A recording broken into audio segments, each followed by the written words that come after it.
Bien, jovencitos, tengan todos y cada uno de ustedes un muy buen día.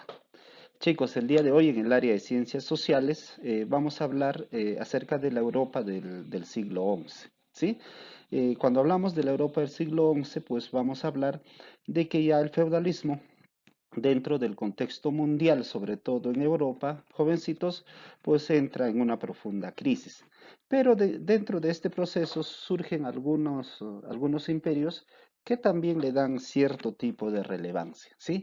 Vamos a hablar entonces, jovencitos, acerca de la Europa en el siglo XI.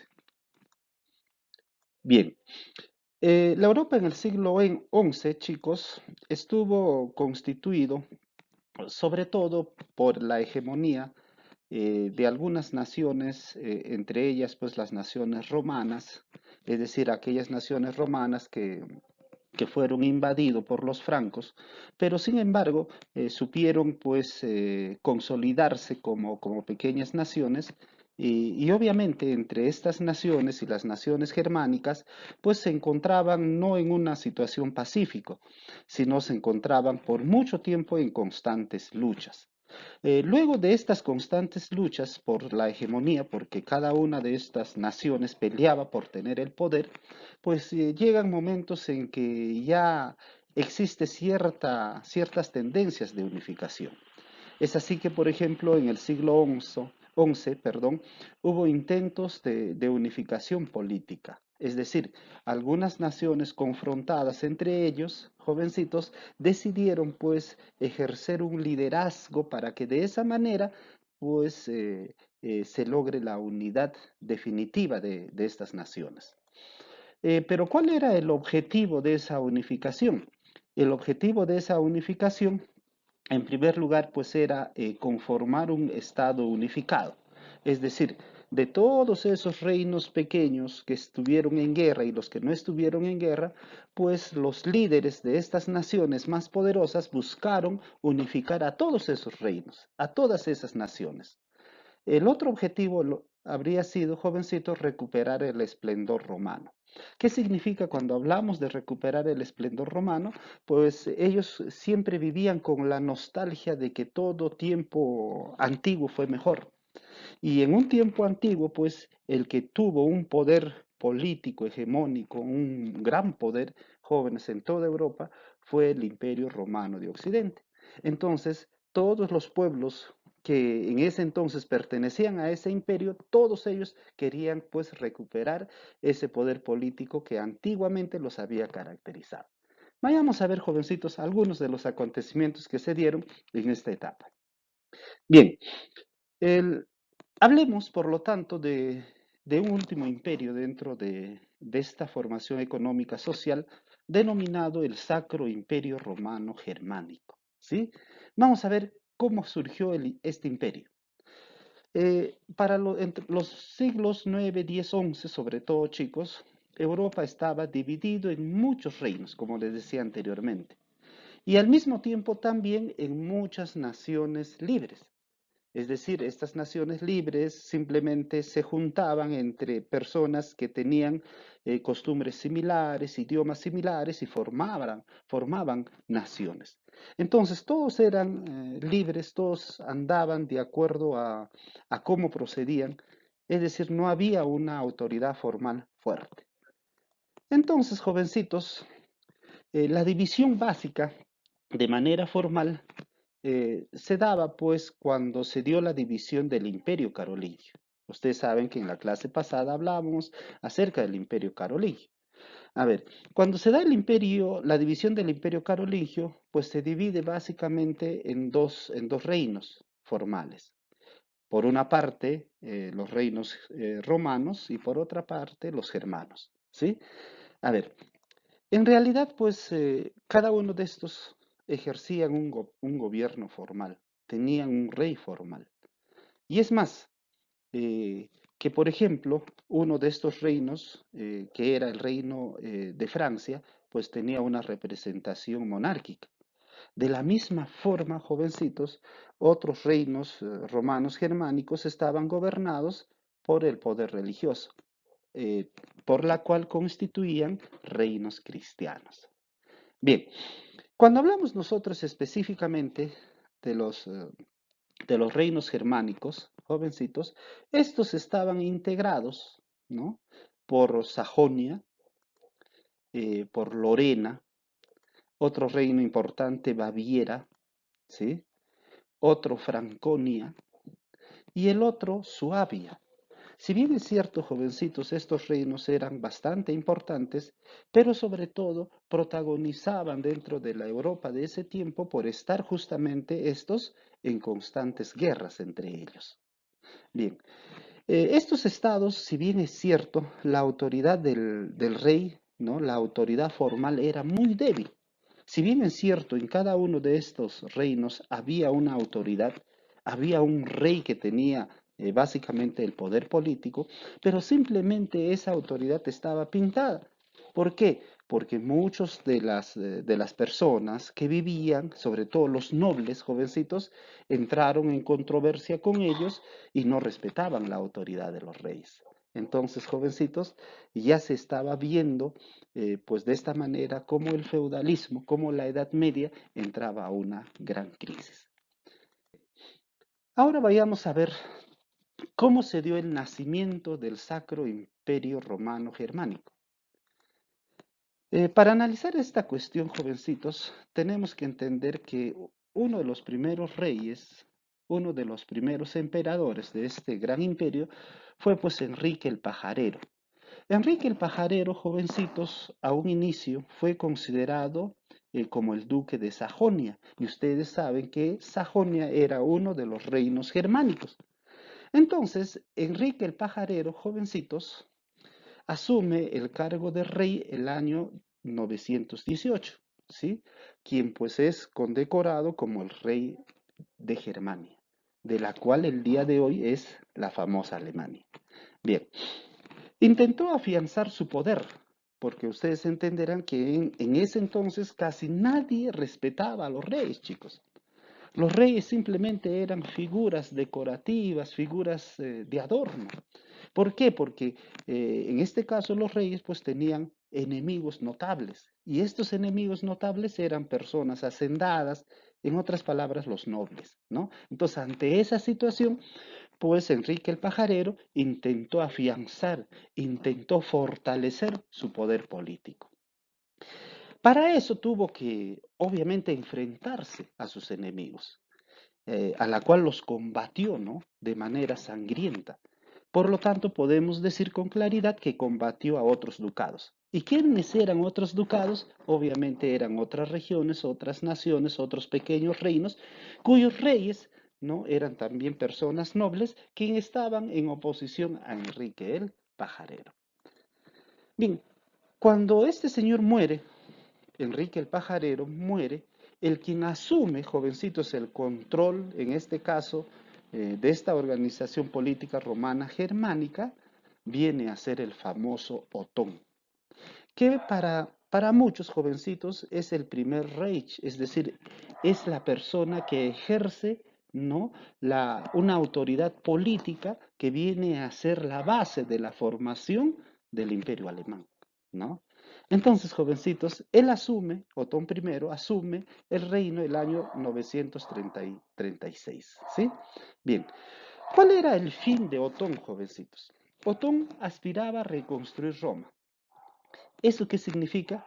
Que Otón, al igual que otros reyes jovencitos de otros imperios romanos o de otros imperios jovencitos europeos, buscaban en esencia volver a ser respetados como un imperio, ¿no? Así como lo fue el imperio romano de Occidente. Entonces, ese era uno de sus objetivos.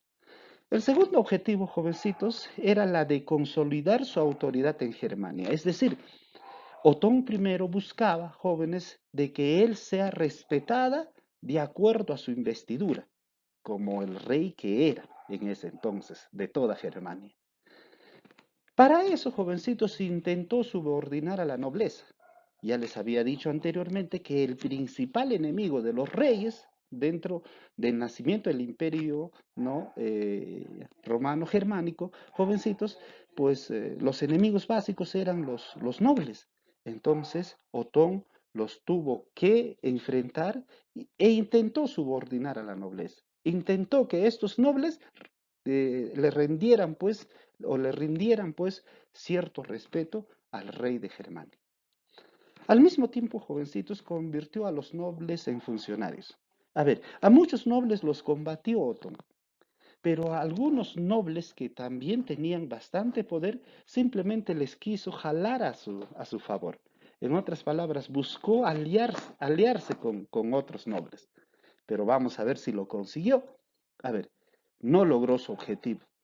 ¿Sí? ¿Por qué? Porque la oposición de la nobleza, que no eran personas cualquiera, porque la nobleza, jovencitos, en ese entonces estaba constituido por duques, estuvo constituido por marqueses, ¿no? Entonces esas personas, pues, eran personas que tenían dinero y ostentaban cierto poder político. Entonces no logró su objetivo. Entonces, al no lograr su objetivo, ¿qué es lo que hace Otón, chicos? Por ello, nos dice, Otón busca el apoyo de la iglesia. Y en ese entonces, coincidentemente, chicos, la iglesia, es decir, el poder de los religiosos, pues justamente estaba en controversia o estaba en pelea con muchos nobles de ese entonces, sobre todo de Europa, ¿no? Entonces, ¿qué es lo que hace Otón? Para ganar más fuerza, busca el apoyo en la iglesia, busca el apoyo en el papa, busca el apoyo en los cardenales, en los obispos, en los sacerdotes. Vamos a ver cómo realiza ciertas acciones, ¿sí? Bien, entre las principales acciones que realiza Otón, lo hace en dos ámbitos. El primer ámbito viene a ser el ámbito interno y el segundo viene a ser el nivel externo. Cuando hablamos del ámbito interno, hablamos, jovencitos, de que pues Otón realizó ciertas acciones políticas al interior de ese gran reino, al interior del Sacro Imperio Romano Germánico, es decir, dentro de sus dominios. Y las otras actividades que realizó fue a nivel externo, es decir, a nivel de toda Europa, a nivel que ejercía en relación con otros reinos importantes también. Bien, a nivel interno, jovencitos, favoreció al clero en su pleito con la nobleza por tierras. A ver, cuando Otón pues fue nombrado como rey el año 936, pues él buscó de que pues como rey pues sea respetado por toda la población y entre ellos por la nobleza. Entonces, jovencitos, la nobleza en ese entonces, como les decía anteriormente, estuvo en pelea con la religión, con los religiosos. ¿Y por qué se peleaban los nobles y los religiosos? Justamente se peleaban por las tierras. Los religiosos decían, no, que esta parte del territorio es mío. Los nobles decían, no, esta otra parte es mía. Y entonces había una pugna, había una pelea. Entonces Otón, ¿no? Como rey, en esa pelea se fue a favor, jovencitos, del clero, a favor del poder religioso y en contra de la nobleza. ¿Qué hizo más? A ver, Otón también apoyó al clero con dinero y su ejército. Habíamos dicho que en la pelea entre los religiosos y la nobleza, pues Otón apoyó a los religiosos. ¿Qué les dio para apoyarlos? Les dio hombres, soldados, su propio ejército y mucho dinero para poder pelear en contra de los nobles. De la misma forma, jovencitos, el clero o los del clero, en este caso, por ejemplo, los sacerdotes, se convirtieron en funcionarios de Otón. Es decir, a partir del apoyo que Otón le dio a la religión, a los religiosos, estos señores se convirtieron en funcionarios de Otón. Entonces, jovencitos, estos funcionarios nuevos que pertenecían a la religión le brindaron su apoyo para vencer a los húngaros, a los normandos, a los eslavos, que justamente, jovencitos, en esos tiempos estaban atacando a este gran imperio. Entonces, de esa manera, jovencitos, Otón logró derrotar a estas naciones, a estos reinos que pensaban pues invadir al imperio romano germánico. Entonces, jovencitos, de esta manera, pues Otón busca consolidar su poder, ¿no? Consolida su poder. A nivel externo, chicos, Otón pues apoyó al Papa Juan XII, que justamente en Italia estaba amenazado por el rey Berengario. el rey Berengario II, que era italiano. Y como ustedes entenderán, pues este reino pues representaba, ¿no?, a las naciones romanas. Entonces, jovencitos, como ya Otón tenía cierta alianza con el poder religioso, entonces el Papa Juan XII, pues obviamente manda a llamar a Otón para que le pudiera defender del ataque que Berengario, en su condición de rey, ¿no?, le daba pues a este Papa. Entonces, ¿qué es lo que hace Otón? Otón agarra su ejército y se va rumbo a Italia. Y, y Berengario, jovencito, se entera que Otón iba a enfrentarse contra él con un ejército poderoso. Ante eso, Berengario II simplemente huye, simplemente se escapa. Cuando llega a Italia, jovencitos, Otón I es coronado como rey de Italia y considerado como emperador a partir del año 962. ¿Y quién lo corona como emperador? Justamente el Papa. ¿Quién fue ese Papa? Juan XII. Juan XII, como le había apoyado políticamente al Papa, entonces le devuelve ese apoyo con otro apoyo, ¿no?, coronando de esta manera como emperador a Otón II. Por lo tanto, Otón II, desde esta instancia, desde el año 962, se convierte, jovencitos, en el emperador del Sacro Imperio Romano Germánico. ¿Sí? Romano porque había acabado de conquistar a Italia, ¿no? Y germánico porque la procedencia de Otón pues era germánico, ¿sí? Era alemán. Ahora, jovencitos, a partir de esta fecha, Otón se atribuye elegir al Papa y a los obispos. Es decir, que el poder de la religión, jovencitos, simplemente estaba dominada por el poder político que Otón había expresado. Entonces, Otón se daba el lujo, chicos, de elegir quién iba a ser el Papa, quiénes iban a ser los obispos, quiénes iban a ser las autoridades religiosas. De esta manera, jovencitos, se consolida la alianza. Esta alianza de la religión, del papado, de la religión católica, con el emperador del Sacro Imperio Romano Germánico. Entonces, de esta manera, jovencitos, Otón I se convierte, pues, en un emperador muy poderoso. Bien, ahora vayamos a ver, jovencitos, cómo se dio la administración del imperio por Otón I. ¿Sí? A ver, Otón I organizó el imperio de la siguiente forma. En primer lugar, jovencitos, Otón I, para poder recuperar el poder político que sus antecesores habían perdido, entonces dejó de otorgar tierras a sus funcionarios, igual que en Carolingia. Es decir, por ejemplo, jovencitos, los emperadores en Carolingia, para tener un mayor poder económico y político, a sus funcionarios, es decir, a las personas que los apoyaban, les dejó de dar tierras.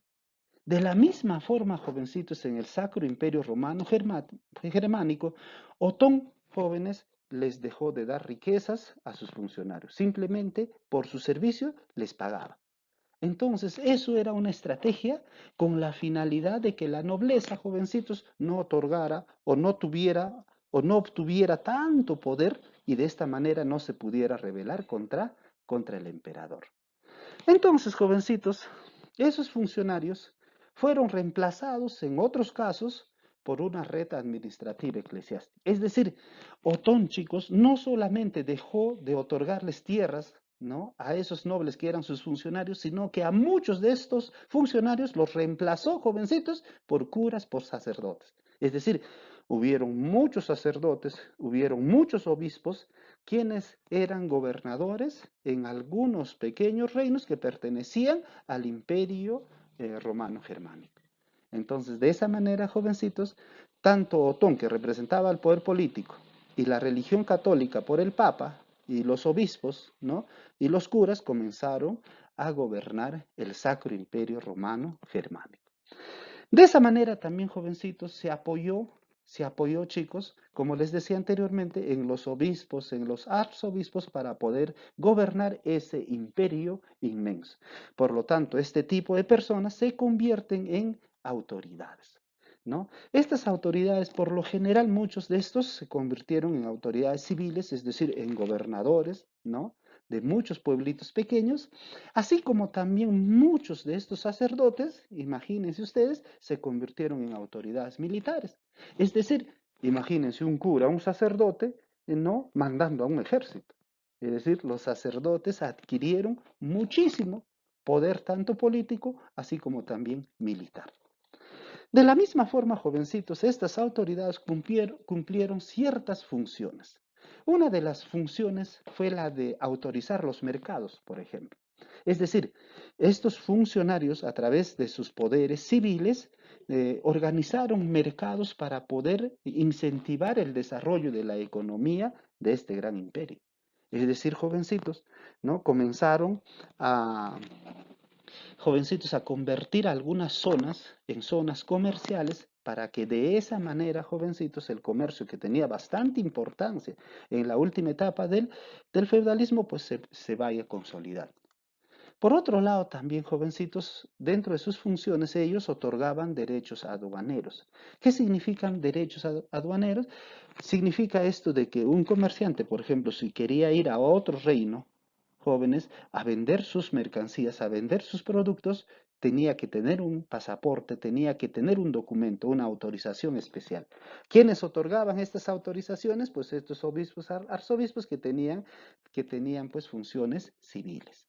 De la misma forma, jovencitos, estuvieron encargados también estos señores de acuñar monedas, es decir, estos señores autorizaban, jovencitos, a algunas personas del Estado, ¿sí?, del imperio, con la finalidad de que estos puedan acuñar monedas, es decir, puedan, jovencitos, fabricar monedas que iban a circular en todo el imperio, ¿no? ¿Qué tal la atribución que tenían? De la misma manera también, jovencitos, estos se encargaban de administrar justicia. Es decir, si ahora nosotros, por ejemplo, en el pleno siglo XXI, conocemos a muchos jueces, fiscales, quienes administran la justicia, en ese entonces, jovencitos, en el gobierno de Otón, los obispos y los arzobispos eran o cumplían las funciones de jueces y fiscales. Ellos también administraban la justicia. Entonces, miren, jovencitos, la administración imperial en la época de Otón pues se dio, perdón, en franca alianza entre el poder político de Otón y el poder religioso del Papa, integrada por los obispos y los arzobispos. Bien, chicos, ahora vayamos a ver acerca de las monarquías feudales. Ya abandonamos un poquito, jovencitos, lo que ocurría dentro del Sacro Imperio Romano Germánico para analizar, ¿no?, a nivel de Europa cómo estaban las monarquías feudales. Bien, entre los siglos X y XI, que viene a ser la última etapa del feudalismo en Europa, chicos, el rey, que todavía en muchos pueblos, bueno, tenían sus reyes, ¿verdad? Tenían sus reyes, pues simplemente el rey vivía pues una crisis, ya que el rey era considerado por sus vasallos, por el pueblo, por los campesinos, por los burgueses, era considerada solamente como un noble más, como una persona que era rica, tenía su castillo, tenía oro, plata, ¿no? Solamente así. Y estos reyes pues eran de poderes limitados por los demás nobles. ¿Cómo es esto, jovencitos? Como ya les había dicho, jóvenes, a nivel de las diapositivas anteriores, pues el rey, jóvenes, era considerado por otros nobles como una persona insignificante. Incluso muchos otros nobles tenían más riqueza que el rey, por lo tanto, el rey, pues jovencitos, no era respetado, ¿sí? No era respetado. Entre los siglos XII y XIII, jovencitos, como ya el poder de los reyes estaba en crisis, entonces estos reyes, para no perder todo el poder que tenían, desarrollan estrategias para recuperar su poder y sus territorios. Es decir, los reyes jovencitos, ¿sí?, en plena decadencia del feudalismo, no querían poder, no querían perder su poder, ¿sí? Ni su poder económico, ni su poder político, sino todo lo contrario, querían recuperar todo lo que habían perdido. Entonces, para poder realizar eso, realizan las siguientes acciones. Estos reyes crearon sus propios ejércitos. Como tenían dinero, entonces invierten ese dinero para poder crear sus ejércitos, ¿sí? De esta forma, jovencitos, por la fuerza, es decir, ya teniendo un ejército fuerte o medianamente poderoso, sometieron a los señores feudales. ¿Y quiénes eran los demás señores feudales? Eran los demás nobles que eran enemigos del rey. De esta forma, jovencitos, resurge el comercio. Es decir, los reyes, a partir de estas acciones, poco a poco comienzan a recuperar su poder. Imagínense, iban logrando el objetivo que estos señores se habían trazado. Entonces, ante esa situación, resurge el comercio. Es decir, los reyes comienzan a incentivar su economía y con esto, jovencitos, el comercio se va fortaleciendo, se va volviendo más fuerte. Ante esa situación había dinero. Las ciudades ante esa situación crecen enormemente. Cuando hay plata en un lugar, en ese lugar obviamente va a querer ir a vivir mucha gente y al tener bastante gente se va a dar un desarrollo urbano. A ver, esta situación permitió contratar soldados y depender menos de los vasallos. Es decir, jovencitos, como ya los reyes, con el comercio, con el crecimiento de la población en las ciudades que ellos dominaban, pues entonces con el dinero que habían acumulado gracias al comercio, entonces comienzan a contratar soldados con la finalidad de que esos soldados, por un pago que les realizaban, jovencitos, protegieran al rey y los protegieran de sus enemigos en ese entonces, quienes eran los nobles. Entonces, jovencitos, las monarquías feudales entre los siglos XII y XIII pues tuvieron estas características.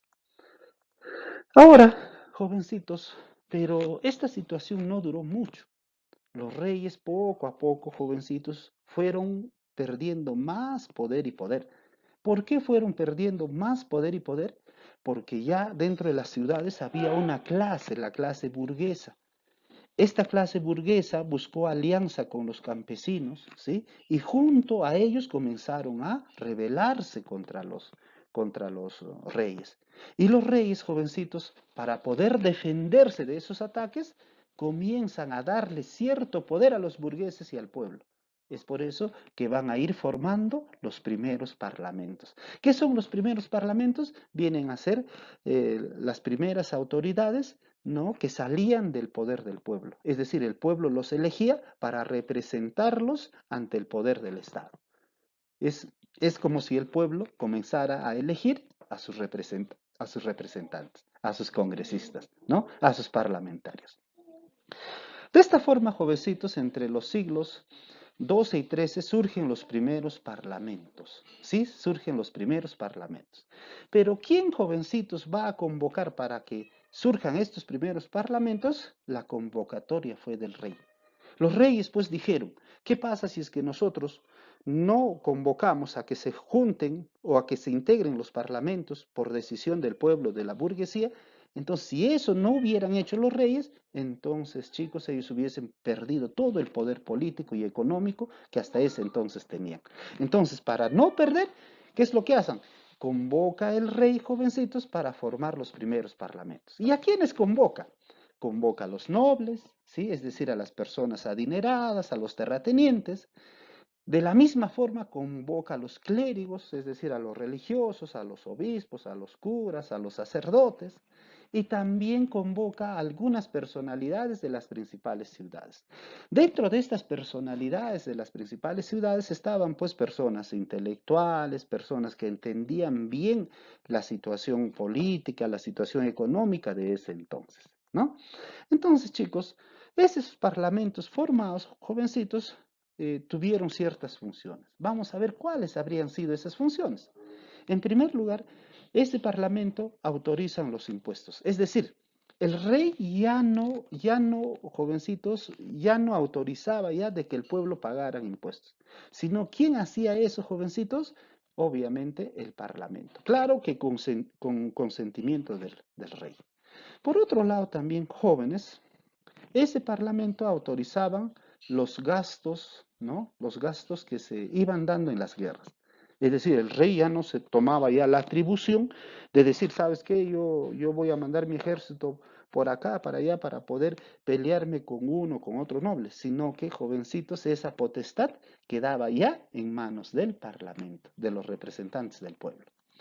Por otro lado, también, jovencitos, el parlamento exponía las necesidades del pueblo ante el rey.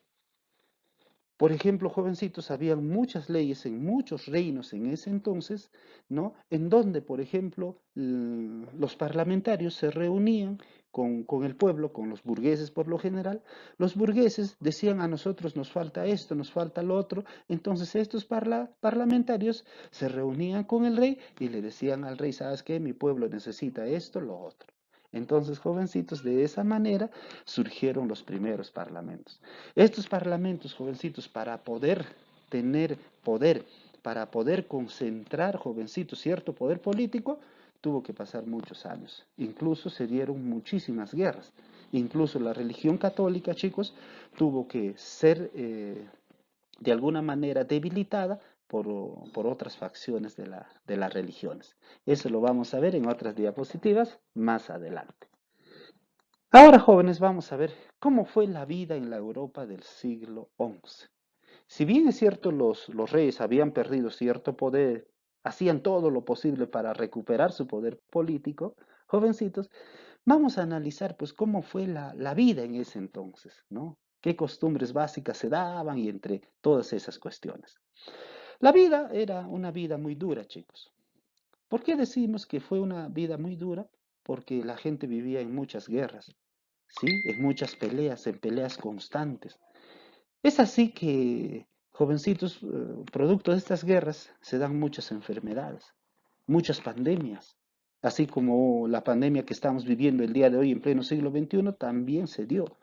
Es así, chicos, que el promedio de vida de las personas era de 40 años. Es decir, la mayoría de las personas, jovencitos, moría llegado esta edad. Otros un poquito más, otros un poquito menos. Pero el promedio de vida era solamente de 40 años. Bien, las personas de 40 años eran considerados como ancianos. Imagínense, yo que tengo 40 años, un poquito más, si hubiese vivido en la Europa del siglo XI, hubiera sido considerado un anciano. Cosa que en esta época, jovencitos, en el siglo XXI, consideramos un anciano a personas de 70, de 80 años, ¿no? ¿Por qué? Porque querramos o no, la situación económica ha mejorado, ¿no? Notablemente. En ese entonces, jovencitos, a una persona de 40 años lo consideraban como anciano. ¿Por qué, jovencitos, la gente vivía poco? Porque obviamente hubieron muchas cuestiones, chicos, muchos problemas, ¿no? Las cuales pues influían para que la gente no viviera mucho. Es por eso que vamos a hablar de las causas de la mortalidad. ¿Por qué la gente se moría a temprana edad? ¿Por qué ocurría esto? Porque en ese entonces, jovencitos, habían continuas guerras. Las guerras eran continuas. Si es que tú no ibas a pelear como soldado y en ese enfrentamiento peleabas, en todo caso, morías por encontrarte en una ciudad, cuando en ese momento, por ejemplo, algún ejército te invadía y tú podrías, jovencitos, acabar como una víctima. De la misma forma, jovencitos, en ese entonces de tanta guerra, chicos, se produjeron las hambrunas, ¿no? Y para mal de males, jovencitos, se dieron sequías. La naturaleza se ensañó con esa gente. Aparecieron producto de eso las plagas, ¿sí? ¿No? Que afectó a los sembríos, ¿no? A las chacras y todo eso. De la misma forma también, jovencitos, se proliferan las enfermedades. Esas enfermedades como la que el día de hoy nosotros estamos viviendo como el coronavirus, en ese entonces, jovencitos, pues se dieron la peste negra, la fiebre amarilla y entre otras enfermedades más. Y que en ese entonces, como la ciencia, la tecnología no estaba muy desarrollada, entonces no había medicinas para curar. Entonces, si es que no había esas medicinas para curarte, entonces la gente pues no tuvo otra alternativa más que morir, ¿no? Y murieron muchísima gente. Algunos historiadores dicen que en Europa, por ejemplo, en esos años, pues se contó con una muerte de más de 50 millones de personas, ¿no? Imagínense. Bien, la vida en ese entonces, jovencitos, era una vida rural. ¿Qué significa esto? Eso significa que las invasiones que se dieron entre los siglos IX y el siglo X afectaron pues la vida urbana, afectaron la vida en las ciudades. Como se dieron notables invasiones a todos esos pueblos, jovencitos que se habían estado desarrollando adecuadamente, entonces la gente comenzó a tener miedo a vivir en las zonas urbanas, en las ciudades, porque constantemente eran invadidas. Ante eso, esa gente pues se iba a vivir a las zonas rurales. Muchas ciudades, jovencitos, por eso desaparecieron. Se quedaron totalmente despobladas. Parecían ciudades, jovencitos, muertas, ¿sí? Ciudades fantasmas, porque la gente los abandonó así por así. Por lo tanto, en las ciudades redujeron notablemente en población. Es decir, algunas ciudades que todavía querían mantenerse, ¿no? Habían ciertos habitantes, sí, pero habitantes contaditos. Es decir, no había mucha población. Por lo tanto, la población jovencito se fue al campo, a la zona rural. ¿Por qué a la zona rural? Porque en la zona rural vivían los terratenientes. Es decir, vivían jovencitos, esas personas latifundistas, los señores feudales que tenían grandes castillos. Y en esos castillos jovencitos los metían pues a vivir a mucha gente para que de esa manera pudieran estar protegidos del ataque, de la invasión de otros pueblos, de otros reinos, de otras naciones. Entonces, jovencitos, así se ejerció la vida en la Europa del siglo XI. Los males, jovencitos, que se daban en ese entonces, porque la vida era muy dura, ¿sí? Los males del mundo, según el pensamiento de muchas personas de ese entonces, dice, lo generaba el diablo. Si había sequías, plagas, hambrunas, había muchas enfermedades, habían guerras continuas, dice, era por acción del diablo. En ese entonces, jovencitos, las creencias religiosas eran muy fuertes. De la misma forma, jovencitos, los males del mundo, según ellos dice, eran castigo de Dios. Si hay peste, si hay hambruna, si hay guerra, es porque la gente se ha portado mal. Y si se ha comportado mal la gente, entonces Diosito lo está castigando. Y es más, jóvenes, algo paradójico se dio en esos tiempos. Muchas personas hablaban del preludio de la tierra, ¿sí? De la humanidad. Es decir, hablaban del fin del mundo. Y para ese entonces, como estaban jovencitos en los siglos 9, 10, decían de que el fin del mundo se iba a dar el año 1000, ¿verdad? Seguramente muchas generaciones después decían, no, que el fin del mundo se va a dar el 2000. Llegó el 2000, por ejemplo, cuando yo era un niño, jovencitos, a mí mis papás me asustaban y me decían que el año 2000 vendría el fin del mundo, ¿no? Y yo a veces con miedo. Llegó el año 2000, jovencitos, y postergaron el fin del mundo, dijeron el 2012. Llegó el 2012 y no sé para cuándo más habrán postergado el fin del mundo, pero esas eran las creencias que se dieron, jovencitos, durante la vida pues europea en el siglo XI. Bien, chicos, luego de haberme atendido seguramente la clase, porque yo lo he hecho de una manera bastante didáctica, ustedes van a pasar a desarrollarme la práctica domiciliaria. Esta práctica domiciliaria, jovencitos, está en su cuaderno de trabajo. En este caso, por ejemplo, dice, luego de la clase, observa la imagen, luego lee el texto que te presento y luego responde. Vas a ver la imagen que está acá, luego analizas este texto y luego respondes a la pregunta que te está planteando la actividad en este caso. De la misma forma, jovencitos, leen atentamente esta interrogante que está acá y completan pues este cuadro de doble entrada. Bien, chicos, en realidad ha sido un gusto nuevamente trabajar con ustedes. Pues me despido sin antes recordarles de que se cuiden como hasta ahora lo han venido haciendo. Ustedes saben que de esta crisis ya vamos a salir pronto, ya muy pronto nos vamos a encontrar, jovencitos, seguramente en nuestras aulas de costumbre y poder desarrollar pues una clase presencial. Ustedes saben que las clases presenciales tienen ciertas características que no se pueden lograr a través de este tipo de labores. Ya nos vemos, jóvenes.